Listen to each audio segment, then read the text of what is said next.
Products of War Podcast, Episode 4.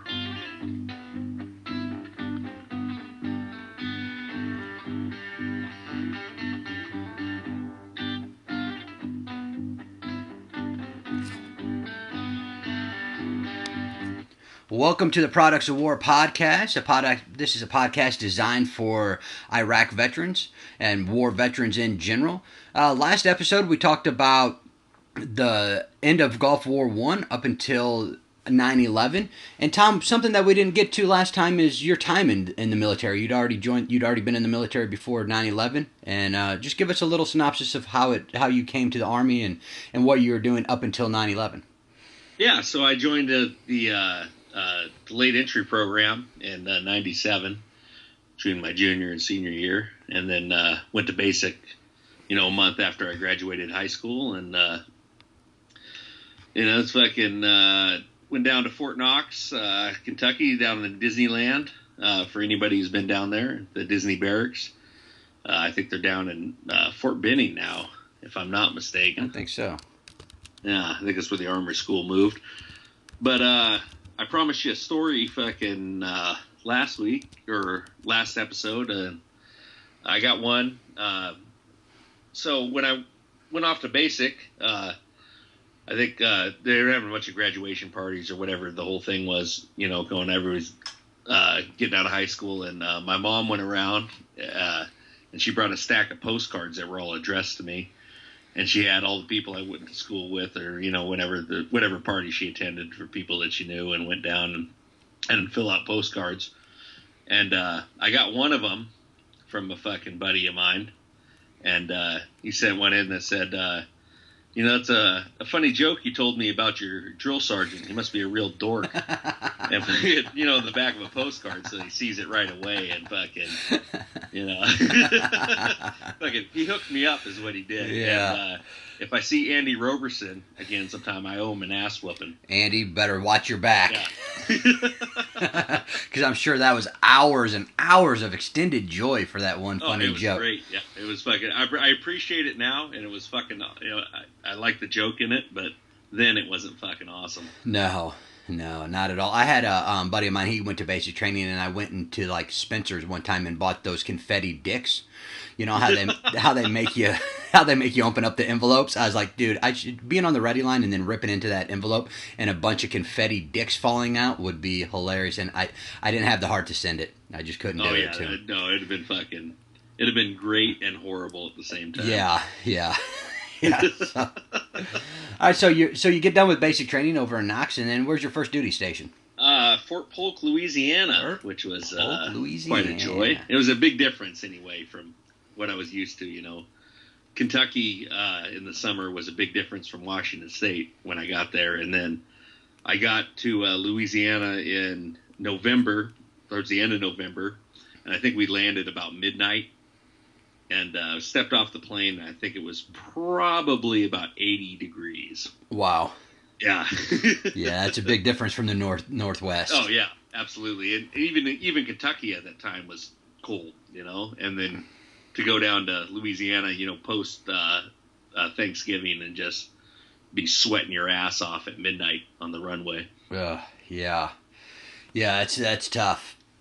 So, and is that where you were light at? And you're a scout at the time? Yeah, we were in second ACR at the time. They transitioned from they were up where Fort Lewis, I think, and they were heavy, and then they got rid of their brads, and they were still in ACR technically at that point. They were a designated ACR, and then they moved down to Fort Polk, and it was just all Humvees. So they ran. I'm going to get a little nerdy here, but I think it was a SCAT.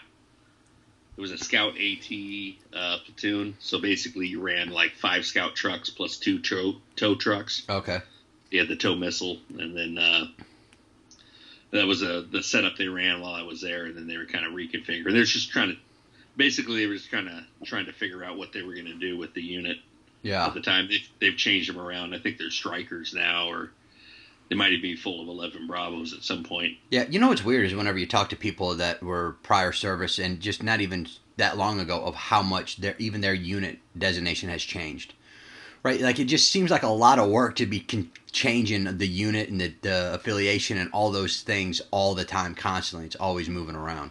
Yeah, every couple of years, but I think they went from second ACR to second ACR-L for light, and then it was second LCR, and then it was, I don't know, their second Striker or some fucking thing now, or that was maybe 10 years ago when I last talked to somebody about it. I think that we're in the. Who knows what they are. I think we're in the wrong game, man. We shouldn't be in the podcast game. We should be in the coin making game for military units, right? Like they're not going to keep anything the same, man. That'll be steady work all the time. Yeah, they're always changing stuff. So then you just got to come out with the new logo and get everything going. Yeah. So I mean, that was my first unit, and I spent 4 years down there, and then I was up there until 9/11. I made E5 down there, went to air assault school down there when they had it at Fort Polk briefly.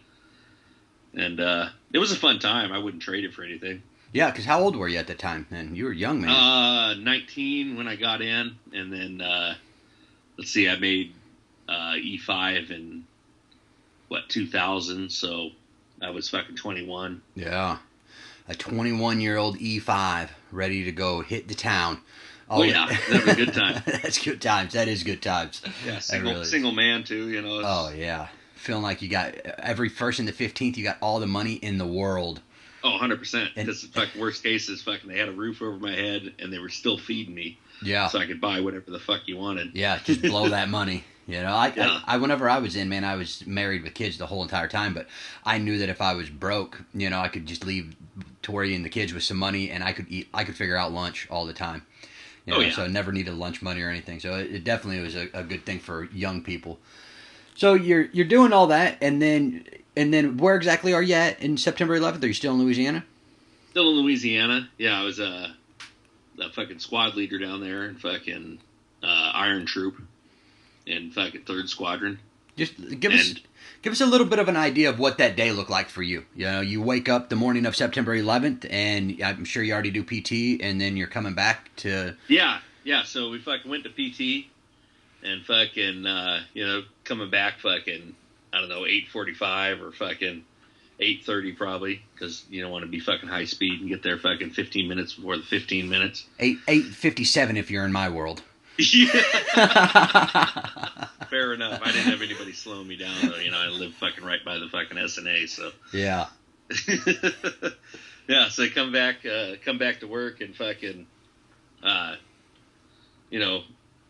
fucking, it looked a little sparse around the fucking, where we were having a formation.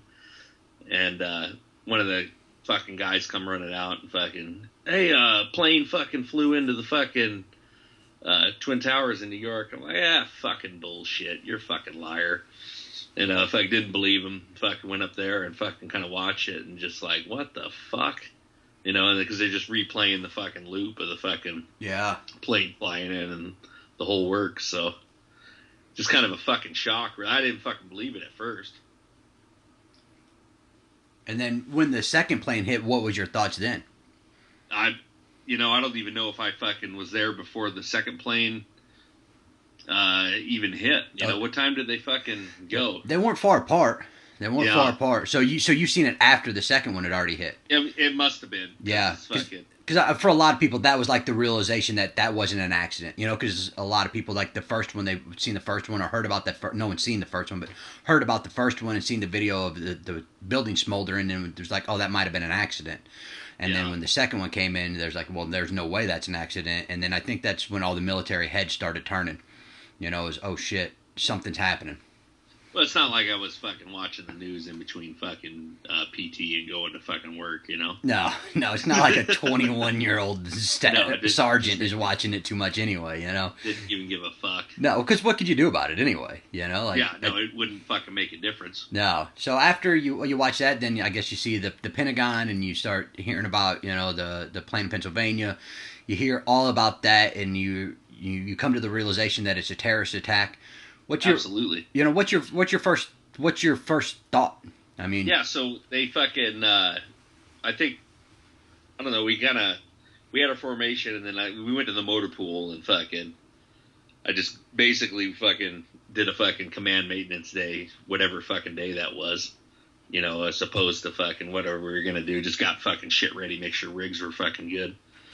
And then, the fucking lieutenant got everybody, the full platoon together and fucking, he said, hey, fucking, this is what happened, or, they think it's a fucking terrorist attack, and, they kind of fucking talked to us, and fucking, I just wanted to fucking, like, I was just choking back tears, like, when the fuck do we go, sir? Let's fucking go do something, Yeah.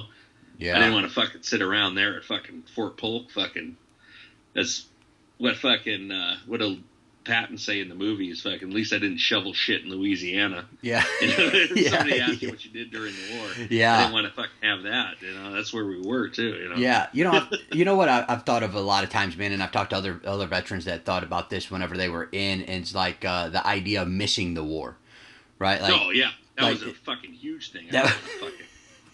Yeah. Tell us about how did you think about that? Like, what did you think if you was to miss the war? Would that have been a career ender and you would have been done, or, is that what was going through your mind a little bit? Well, you think back to fucking the Gulf War, right? And it was 100 hours of fucking combat. Yeah. And then the guy's worried about fucking not being in that fucking thing.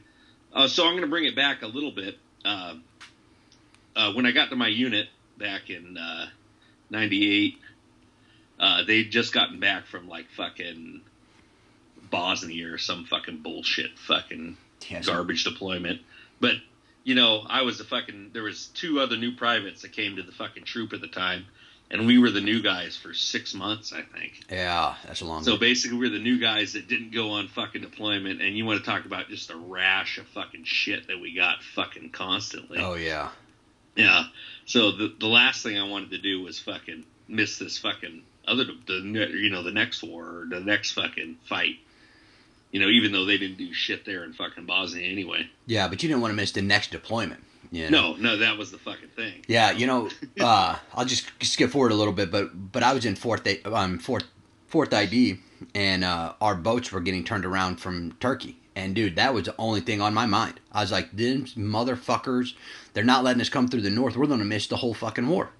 Uh-huh. If we don't get in there now, we're going to miss this whole entire operation. So that's definitely interesting. That's a common thread throughout veterans. Yeah. So well, I PCS'd, I think, around 2002, like February of 2002. Okay. And I had gone to Germany. At that, a fucking whole change. We weren't going to fucking Afghanistan anyway, so. Yeah. I don't know. Yeah. The heavy fucking unit. We were the first armored over there, so. How long were you in Germany for? Until we got back from OIF 1/2, so until 2004. Okay. And then that's when you linked up with 3rd ACR? After no. I went to Knox, did MOS training there for a year, went to Korea for a year, and then went to 3rd ACR after that. I had to re-enlist to go to 3rd ACR because I didn't want to spend because I had like 2 years left, and they're like, well, you need 3 to go to a fucking combat unit. to get out of TRADOC. Yeah, I'm not doing fucking TRADOC or any of this other garbage. Yeah. Like, I got to go. Yeah, I'll put another year in to get out of this. Yeah, 100%. Yeah, so.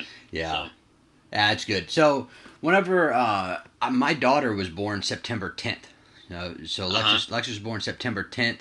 I'm in the hospital, man, and September 11th pops off, and I'm at work the next day, and I watch it on the news a little bit. Then we figure out that it's a terrorist attack, and I'm already in the DEERS or the delayed entry program, and I just did it. I was already out of high school, but I did it just so that I could be there with my daughter, and then I was going to go to basic training in February of 2002, and so I already knew that it was going to affect me in some way. I didn't know exactly what way it was going to affect me yet, and so I went back over to the hospital and kind of hung out and waited, and then a couple weeks later, my recruiter calls and said, "Hey, you know how you was going to go to basic training in February?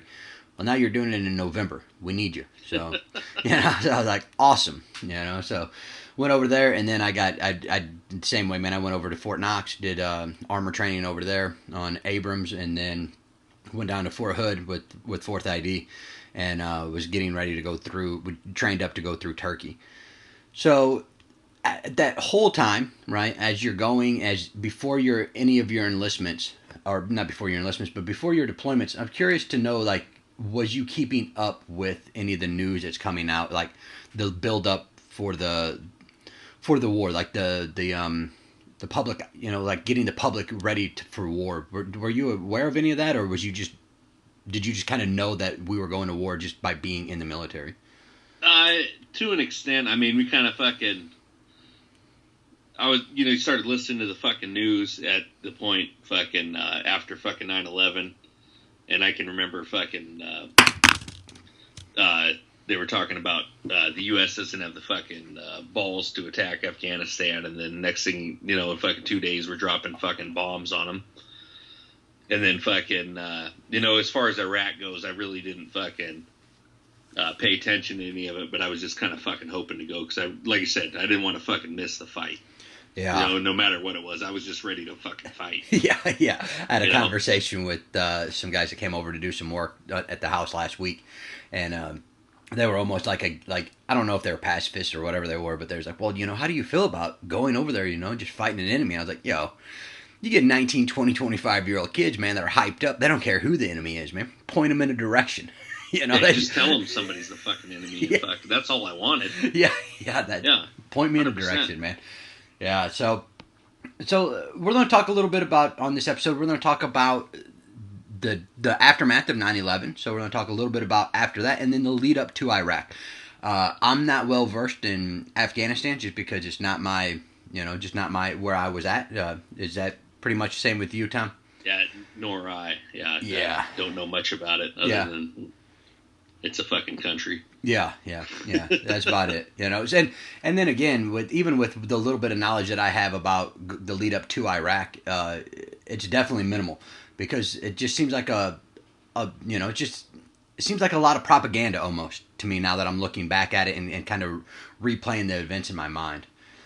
So we'll start off at 9/11. We all know what happened in 9/11, and we know that Tom, what was the makeup of the terrorists that actually made up the attack on 9/11? Where were they from? So what was there? 17 hijackers or 19? 19 hijackers. That's what it was. 15 were Saudi, and then 2 came from United Arab Emirates, and 1 from Egypt, and 1 from Lebanon. And 1 from Lebanon. So I'm, what I'm confused on, and again, I'm not a Afghanistan master, is why Afghanistan? Is it, what I mean? Like, I think basically because Bin Laden was out of that's where he was basically stationed out of. He was living out of there, and they were harboring him after he got exiled from Saudi Arabia. Well, and I think that, I don't know, and I've heard things as maybe that's why there were so many Saudis involved. It was just kind of a fuck you to Saudi Arabia. Yeah, because you talked about that on the last episode as well, that he had tried to get the Saudi government to let his mujahideen get rid of Iraq out of Kuwait, and they said no. Yeah. So maybe because of the snub, and maybe it was just an attempt to kind of get America to look at or not Afghanistan, but Saudi Arabia and say why the fuck are these guys involved? Yeah. And, maybe get the country going, but yeah, who knows? Yeah, who knows? And then just one more question on Afghanistan is, because we asked, did they train in Afghanistan, right? Like, I mean, I remember hearing reports of they got terrorist training camps and they're doing all these things. Remember the videos of them going through the tunnel and then going across the monkey bars? Oh, okay. Yeah, it's like they're training. I'm like, that looks like a dog training camp, Yeah. Maybe they did that stuff there, and maybe they trained the guys that were doing the hostile takeover part. But as far as the pilots go, I believe they trained in San Diego and Florida. Yeah. So not even, so I mean, if you're harboring terrorists, I mean, right? Like if you're not with us, you're against us. Yeah. So all right, fuck you, California and Florida. You're out of here. Yeah. Yeah, so very strange, man. I mean, the lead up, you can go down the rabbit hole so far with this stuff, man, and just drive you nuts. So we'll leave that to another day. Or just look it up yourself. And maybe we won't even touch it anymore. Yeah, we're probably, to be fair, we're probably on the NSA fucking watch list after you read that fucking fatwa fucking last week. So I'm waiting for the doors to come flying in sometime about 2 a.m. We'll end every episode with a promise we're patriots. Be like, I'm not suicidal. I didn't commit suicide. Yes. Yes. I do no hard drugs. My brakes work fine. It's on record. I take no sleeping pills. Yeah. But it's weird though, right? I mean, it's a very weird world that we live in sometimes, and weird things happen to people. So who knows? You told a basic training story, and like I said, I went to basic training in November of 2001, and my basic training story, man, I wish it was funny, but mine's horrible, man, because we got rushed through basic training. So we did the gas chamber in the morning, and then it was getting ready to snow in Kentucky, and they said, you know what, if we can knock out this obstacle course today, we won't have to do it tomorrow, and then we'll just like GI the barracks, or get smoked out in the yard or something, and we won't have to have the trucks moving everybody around, things like that. And I overheard the drill sergeants talking a little bit, and they're like, yeah, let's do that. Dude, we get going over there, man, and we go across the monkey bars at the very end. Dude, and there's a guy that's in front of me, and he falls down, and 3 or 4 of us go past him. He wasn't even, like, under me. I was on the other side, but we go past him, not thinking nothing. It's just some old, heavy-set guy, and we was like, well, he's just taking a nap or whatever, like, that's not my prerogative to, I just didn't even think about it. And, dude, that dude had died, man, going across the monkey bars. Yeah, so, that's fucking wild. Wild, bro. I mean, wild. Because, you went to Knox, so you fucking hiked all those hills over there. Yeah. And you did Misery and fucking Heartbreak. And Agony. Agony or whatever they named them. But I can remember hiking up or marching up those fucking hills, and we had to do one of them in pro mask. Oh, shit. Yeah, and I remember fucking marching up that fucking, we're about 2/3 to 3/4 up the fucking hill, and the guy in front of me just fucking drops, and fucking, I'm sitting there with my fucking mask on, fucking second hind tit, and I just fucking stepped right over him and fucking kept going, because, like, I couldn't fucking stop. Yeah. If I stopped, that'd be done, because I was just breathing as hard as I could. Yeah, momentum stops. There's no way it's getting started again. Yeah, no, there's no way I could have kept going up that fucking hill, so I just, like I said, I just fucking stepped over his ass, and fucking, I'm sure he was fine. I don't remember anybody dying, but... Yeah. Yeah. That thing, they just push you fucking hard. Man, they just pushing, and then after the war, after 9/11, man, they were just pushing and going, and then trying to deal with the weather, and, I don't blame none of the drill sergeants for anything. And they, they told us that he had a heart problem that he didn't talk about, or, didn't, divulge to anybody, but who knows what happened, but they were pushing. So we got pushed pretty hard and was moving forward, and then, and then that's just kind of how the world works, I guess. But yeah, but I mean, it's a tough job, and they got to fucking train you fucking tough too. So yeah, well, you know what? I mean, it's shitty to say, man, but whenever that happened, then like that was the first one, right? So that was like the first encounter with somebody being injured very badly, and I got it out of the way a little earlier. So I mean, not that that helps any, but it at least you understand the job. You understand that, hey, shit can happen, and it happens when you're training all the time. Absolutely. Matter of fact, man, whenever I got to Fort Hood, maybe February or March of 2002, and dude, we went out there. I was just out there guarding a tent, and tank rounds got dropped, man, in the turret of a tank, and blew up the inside of the tank, man. One or two guys got killed, and a couple of them got burnt real bad. And I was like, holy shit, man, in the last couple months, this has been a tough gig. Yeah. It's a tough gig. So, but, it's the run-up to it, right? So while we were kind of doing that and we were facing the fear and facing the danger, there's a lot of suits and a lot of politicians that were coming up with plans of how to go about a lot of these things. So on September 10th, 2001, just 4 days after, President Bush convenes his national security team at Camp David to talk about the appropriate response. I think we're already bombing Al-Qaeda by then. We're bombing Afghanistan, but I think they're trying to formulate an actual plan. And there's a guy that's name's going to come up a lot is Wolfowitz, and he is constantly trying to push for war all the time. And in the book, the what's the name of that book? Fiasco. So it's Fiasco by Thomas Ricks. And he quoted, he said, "Only Wolfowitz pressed the case that day for attacking Iraq." I don't know what his deal was with Iraq, why Iraq was such on his radar, but then it says that Wolfowitz sent Donald Rumsfeld follow-up memos on the 17th and 18th. You know, so it's just constantly like, hey, let's go after Iraq, And I think that, like, it's weird, like, whenever somebody gets on a subject, right, or somebody gets on hey, this is the enemy, and then there's multiple people in the room saying something, when you have that one outlier that can just say things louder and better than the next person, that kind of moves the idea there. Plus, you're already dealing with Bush Jr., or the second Bush, So, yeah. I mean, it's not going to be a hard push, we don't think. Wasn't Wolfowitz one of the authors of, or one of the guys that got involved with Project of the New American Century? Yeah, that's Paul Wolfowitz. That's him. Yeah, same guy? Same guy, man. Okay. Same guy. Yeah. Well, I mean, they've been pushing for war with those fights. I mean, I don't know. They just a big plan for fucking a bunch of regime changes, wasn't it? Yeah, I think there was something like, I remember hearing something, and I was like, hey, there's 5 countries or something, that we're going to try to get rid of. Is that what you're talking about? Yeah, they had a plan to fucking, basically, they just needed a fucking, a catalyst, and then they had a plan to invade or do regime change in fucking 5 or 6 different countries. Yeah. We'll have to look into that, because I remember hearing something about that as well, but I just haven't seen it firsthand, So, yeah, so I think that, like, the attack on 9/11 was definitely the catalyst to be able to do a lot of things, right? Like, neither one of us have done any research on the Patriot Act, but we spoke about this just briefly on the last episode of how much rights we lost during that just because of fear, So I think, oh yeah. So it's just that idea of, here's the catalyst to something, here's the event, now let's do all the things that have been on the shelf, is what it feels like to me. I don't know.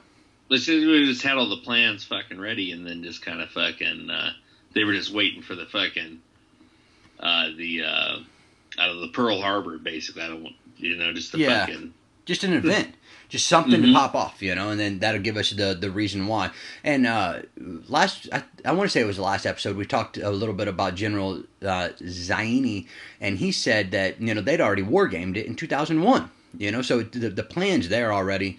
Now that, or in early 2001, they'd already war-gamed it, and so it's already there. So they got the plans for it. The plans are already made. Now it's just kind of figuring out how to get the public behind the war. And after 9/11, man, I feel like, looking back on it now, I don't feel like that would be a hard sell at all. No, not even. Well, I mean, look how many people voted for it. You had fucking bipartisan support to fucking go invade them, and you really didn't have a fucking, I mean, they weren't involved in fucking 9/11 at any point, and you had a real loose case that they may or may not have fucking had weapons of mass destruction. Yeah. So the passage of the in the U.S. Senate, it was Republicans voted 48-1 for it. Democrats voted 29-22, and independents, the one independent voted against it. So so just there it was 77-23, and in the House. I don't want to call you out, but I was just curious who was the one Republican that didn't vote for it. I don't. You know what? I don't know. Let me see. The only independent did not vote. You got it up in front of you there? Nah, I ain't got it. Yeah, I'd have to look it up. I could. Let me see. I'll keep looking. I'll get back to you. Yeah, but I mean, you just expect that the Republicans would fucking vote lockstep. I got it. Senator Chafee. Take a wild guess where he'd be from, though. Said the guy that voted against it. Where would he be a senator from, or he or she? I don't know if it's a male or female. Take a guess. What state? Texas would be my first guess. Yeah, right. Yeah, right. Rhode Island. Texas would have been way more ironic. Yeah. Yeah. Yeah. Okay. I was going with. I don't know. I figured they'd be fucking rebel enough to fucking say fuck it. Oh, dude, they've lost their rebellion down here, man. I don't know. Fucking Ron Paul was fucking Texas fucking senator for a long time. Oh, and his son's Kentucky then. I wonder how that Rand, worked out. Rand's Kentucky. Yeah. Yeah. Yeah. So, but I mean, fucking Rand has his fucking moments, but fucking Ron Paul, I think, was that guy was a fucking renegade. Yeah, he was good. Yeah. I read his book. He's got a book, Flat Tax, and it's just talking about just tax everything the same all the way across the board. You know, absolutely. And yeah, I could agree with that. Yeah, 100%. It's a good book, man. It's short too. It's like 110 pages, 112 pages, small book, man. So if you ever get a chance to take a look at that, it's pretty good. And then in the House had passed 297 to 133. So 6 Republicans didn't vote against it there. So and don't ask me to tell you which ones, but yeah. I won't call you out again. Yeah, don't call me out again. You're making me do some Googling fast over here. Some fast Googling, right? But that was enacted in September 6th of 2002, right? So we knew that we were going over there already. And I think that, I don't know if I knew as soon as I got to basic training in November, but I knew that there was an importance, right? I knew that, okay, I'm a tanker, I'm on an Abrams tank, and I was going to go in February, and now they're moving it to the left. And then instead of having, I don't know how many drill sergeants you guys had, but most places had 2 or 3. We each had 1 for our whole platoon, and then they were opening up barracks that were old shit ones from a long time ago. Yeah, no, we were fucking, 2 drill sergeants per platoon, and then fucking you had a senior. Over the fucking whole fucking group. Yeah, see, we had a senior in the company, and then 1 per. Okay. So they were fucking short. They were shorthanded. Way shorthanded, and the senior ran a platoon as well. So he did a platoon with another guy, like the rookiest, the juniorest drill sergeant. He did one with them. So I mean, you could tell. I didn't know shit about the Army then, but you could tell that the drill sergeants were running way more ragged than they were used to. I mean, you could just tell. So, I fucking guarantee it. Yeah, they were fucking smoked. Yeah, fucking. I came back after my first deployment, and then I was at Knox for a while, and I needed to go. Needed to go to BNOC, and I'd been fucking. It's been 2 years since I got fucking promoted, and I was gonna go while I was over there, and then they stop lost everybody, so then I stayed there, and then I fucking PCS, and then fucking. Was getting ready to fucking go to BNOC again, and they're like, "You're gonna go to drill sergeant school." I'm like, "Fuck that." Yeah. So, well, they probably want. So I got in the fat boy program. I just fucking, I'm like, fucking tape me and just fucking stuck the stomach out and fucking can't fucking make it. Sorry. Can't do that. Yeah. Yeah. But you'll keep me in to fight, but I'm not going to fucking drill sergeant school. I wanted to go to drill sergeant school right before my back went out, man, because I was like, well, that'll give me a couple of years of being at the house, and I'd been on 4 fucking deployments already. I was like, drill sergeant school would probably be a little less intense than what I'm doing now. And then I was the same way, man. I got thinking about it, and I was like, fuck that, man. Them dudes are working fucking 18 hours a day, all day, every day. All the fucking time. All the time, man. You talk to some of them old drill sergeants, and they're like, yeah, but you get 4 days off in between cycles. You're like, 4 days off? Fuck you. I fish more than that now. Yeah, that's fucking crazy. Yeah. So, all right. So let's talk a little bit about the run up to the war, right? Let's talk a little bit about the preemptive war doctrine of President Bush. We talked a little bit about this before we hit record, and it's I don't know. Is it an actual doctrine? I don't think it's a doctrine. It's more of a philosophy, right? Well, I mean, if you go to fucking Wikipedia, they call it the Bush Doctrine. But it was just, I mean, it's fucking the idea that fucking if you harbor terrorists, that we reserve the right to basically attack you. Yeah, and that came out of multiple speeches, though. That's not just one piece of paper, correct? Or is it one piece of paper? I mean, it's not like a fucking set fucking thing, but it was just kind of we're gonna fucking, we're gonna go after people who harbor terrorists, and basically we decide who's a terrorist and who's harboring them, and then fucking, like I said, just we reserve the right to fucking attack who the fuck ever. Yeah. So, while that was going on, and I think that this is a little bit of it is a little bit of it is President Bush, January 28th, 2003, State of the Union address, where he says what is now called the 16 famous words, and it's, the British government has learned that Saddam Hussein recently sought significant quantities of uranium from Africa. So this is that idea of the yellow cake. You remember that, like that whole yellow cake debacle that was going on? Mm-hmm. Yeah, so I think that's where it started. And then President Bush again talked about the preemptive war at West Point, and I didn't write down the date of that. You can Google it. So it's Google it. Perfect. Yeah. So, but I think it's that idea, right? It's the idea that they're continually running up. They're doing this run up. There's a run up. They're going again. And on January 10th, just before his State of the Union address, Condoleezza Rice was on. She was on Meet the Nation or one of them talk shows, and she said, "The problem here is that there will always be uncertainty about how quickly he, meaning Saddam Hussein, can acquire a nuclear weapon. We don't want the smoking gun to be a mushroom cloud." Right, so that's just kind of maybe not playing off the fear of September 11th and a surprise attack, and we don't want the next surprise attack to be just a building coming down, or we don't want it to be a mushroom cloud over a whole entire city. Right, so I think absolutely they were playing off the fucking fear at that fucking point. But how else are you gonna fucking sell that war?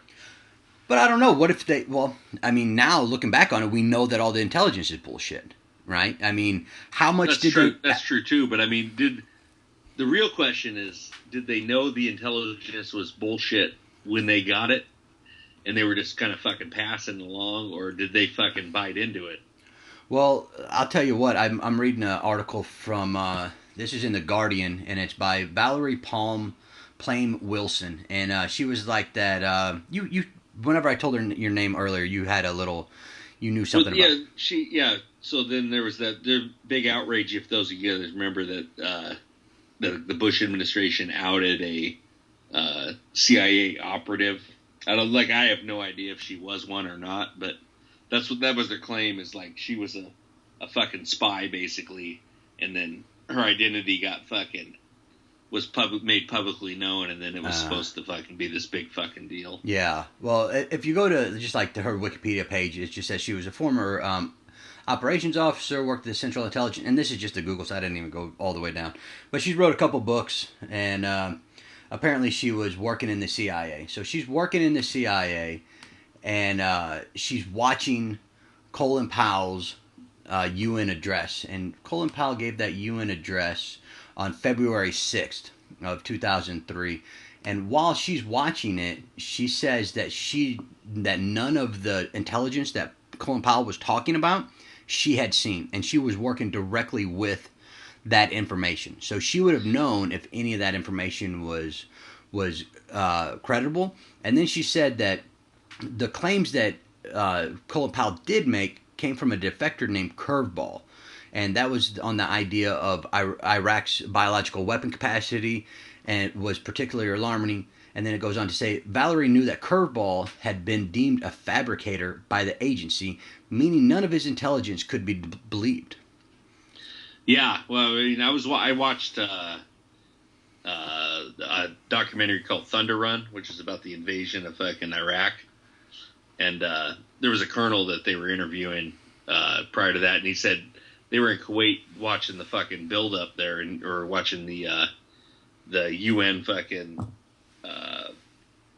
deposition, whatever he was making there, to the fucking case he was making. And he looked at Colin Powell, and he's like, said he was just kind of talking to himself, but he said it out loud, and he was saying that, well, this guy just really doesn't believe what he's saying here, you know? Yeah. Already, like, just could call it, like, hey, this... Yeah, just basically called bullshit right out the fucking gate. Just by watching his demeanor and his... Yeah. Yeah. Yeah, that's crazy. So it goes on to say that whenever he was talking about... What he was talking about is that there was rumors of Nigeria and Iraq trying to get uranium. And that's... What I'm reading, it says that it surfaced first in 2001 in Rome. And it circled around for a little bit, and then they found out that all of the information was just forgeries, and some journalist or somebody trying to make a name for themselves, and that the people that they were stating didn't even exist, and the people that they did state that existed weren't even in that place at the time. They were somewhere else. And it said that the CIA told the White House 3 times not to use that claim because the CIA believed it to be false. So just on the idea that Iraq was trying to get a nuclear weapon, the CIA was saying that it's false. Yeah, I mean, that's just fucking, I don't know, to fucking to run with that and make that fucking claim seems crazy to me. And I wouldn't even put it above the fucking CIA to fucking just lie to fucking, if that's what they wanted you to fucking believe, just to set that out, you know? Yeah. Because, I mean, I think people in that fucking business are fucking born liars to begin with. Isn't that the whole fucking point? Yeah. Just kind of manipulate people with fucking what you tell them. Well, I think that, I mean, that's like the professional league of liars, right? I mean, yeah, well, 100%. I mean, that guy and then the fucking White House press secretary, they got to be fucking. Dude, I watch that. Fucking superstars. I watch that fucking Huckabee fucking talk anymore, dude, and I just want to vomit. I'm like, you are just faking shit until you can go get your next fucking pork chop. Just watch fucking any one of them. Every single, they're all the fucking same. Yeah. I mean, just fucking professional liar, just fucking horrible. Yeah, crazy. Yeah. You know, yeah. It's just insane to me that somebody can make a living fucking doing that. Well, it's just insane to me that they can make a living doing that, knowing what's on the back end of that, right? Like, I mean, yeah. Knowing that... they definitely know that it's fucking bullshit, and they're still fucking going. Yeah, exactly. You know, like, where was I reading that? How do you not just feel so fucking dirty at the fucking end of the day? Like, yeah, if I had that fucking job, I could do it for a week, and then I'd go fucking start a shotgun because I just fucking feel like shit. You have to, right? I mean, you'd feel so dirty, you would not be able to get the filth off of you. You know, especially then years later. You know, like now it's been however long it's been since we started. You know, these wars, and countless people have lost their lives, and countless people's lives have been ruined, and limbs have been lost, and. All of these things. Absolutely. I mean, just the fucking, if you took the time to think about the human toll that was based on those fucking lies that you were fucking propagating. Yeah. Like, how do you even fucking sleep at night? How do you do it? You know, and then, like, what's really weird, man, is, like, if you watch the news today, you can't even figure out what is lies. It feels like there's, at that time, whenever the lead up to Iraq, there might have been more lies in the news than there is now, but it feels like that there's a lot of just misinformation and bullshit going around. You know, we don't know where that's going to lead. Like, that's the scary part to me, is like, you don't know. I just assume that everyone's lying to me. Yeah, that's what I do. I'm probably right more times than I'm wrong. Yeah. Well, I mean, I think you're definitely got a better odds on it, you know? I mean... Well, at least they have an agenda, you know? They're trying to fucking push me one way or the other. If they're not just straight up lying. They're lying by admission or something else, you know? Yeah. Yeah. You know, like, I can't do that after being in the military. I can't do that maneuvered or manipulated or sold on something that's going to be detrimental to my future. Right, so it just feels like right now in society, that's all there is. Vote this way. If we put these taxes on or these tariffs on, we'll all be great. You know, and you're like, I don't even know what the fuck any of that means. Yeah, just leave me alone. How about that? Yeah, leave me the fuck alone. Just do that. Do a flat tax, so when I buy some shit, I get paid on it, and then you stop fucking with my money. I saw somebody's I don't even know who the fuck it was, but somebody was advocating just like a removal of all taxes, and then just a fucking like a national fucking sales tax, basically. Yeah, I mean that's pretty much that flat tax. That's old man Paul. Yeah, that's what he was saying. By the way, I want to do a fucking correction on that. He was a member of the House of Representatives. Oh, okay. He was not a senator. Oh, and then his son became a senator. Yeah. Okay. Yeah. So you know, I think they're both doctors. I know Ron Paul is for sure. Yeah, I don't know about the old man. I can't speak for Rand.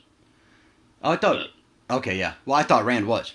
I thought he was. He may be. Yeah, I don't know. Like I said, I can't speak. I don't know that much about him. No, I don't know either. I just I've always watched them a little bit, you know, just because interesting to watch. Yeah, well, anybody who's fucking pushing for fucking individual liberty, I'm kind of fucking trying to get behind. Yeah, and you know what's weird is they get made out to be the whack jobs immediately.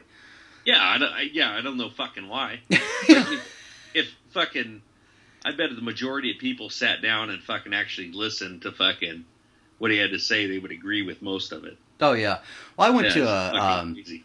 I went to a political party meeting down here where I'm at not too long ago, and the guy that sponsored it stood up and said, "Whatever you do, vote all the way down the party ticket.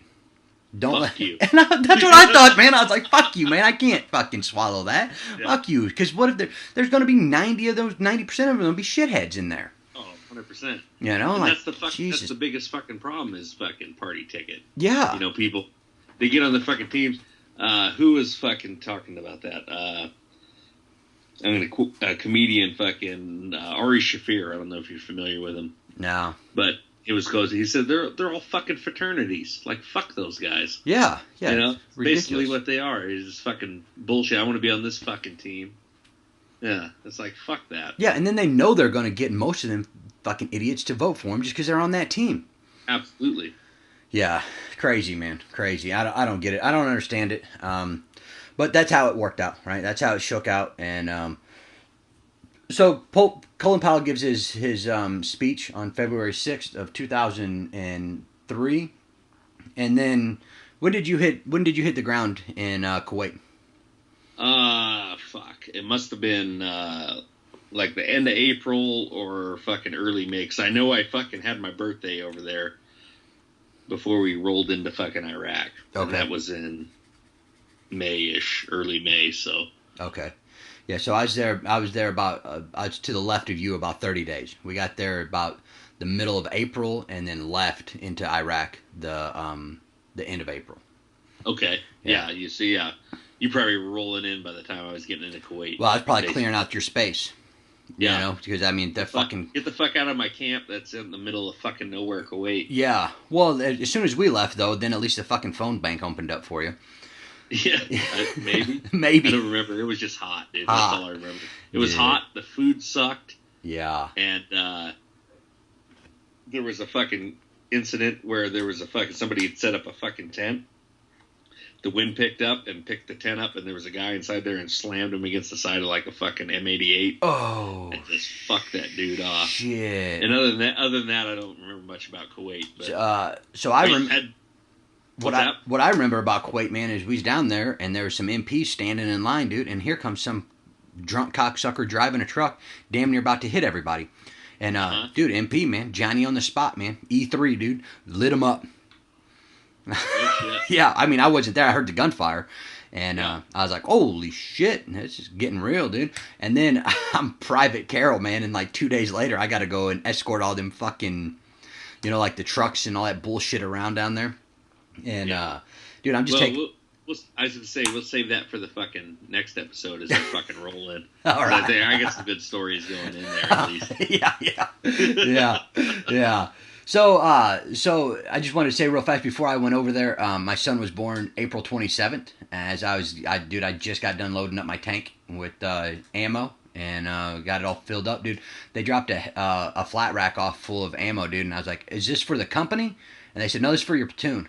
And I was like, "Oh shit!" Yeah, it's like, we're getting a bunch of shit. Getting a bunch of shit, dude. I mean, dude, we still had crates on the blowout panels, man. I mean, just fucking stacked up there. So it was pretty neat. So yeah, so we'll talk about. I think this just sounds like a good spot to land, right? We're both in Kuwait and sucking, eating some sand, and we'll come back next week with some Kuwait stories and how shitty that was, and then we'll talk about just a push forward, right? And I think that what we'll try to hone in on a little bit is what the perspective that the American public was getting, because I think that will that be the same time where old dude that had the talk show that got his nose broke was telling everybody where the fuck the forces were? Oh, Geraldo. Oh, Geraldo, right? Remember that? Yeah. He's fucking telling everybody where he's at on live TV. Yeah, no shit. So we'll talk about how the American public kind of viewed that a little bit. So you got anything else to say before we get out of here, Tom?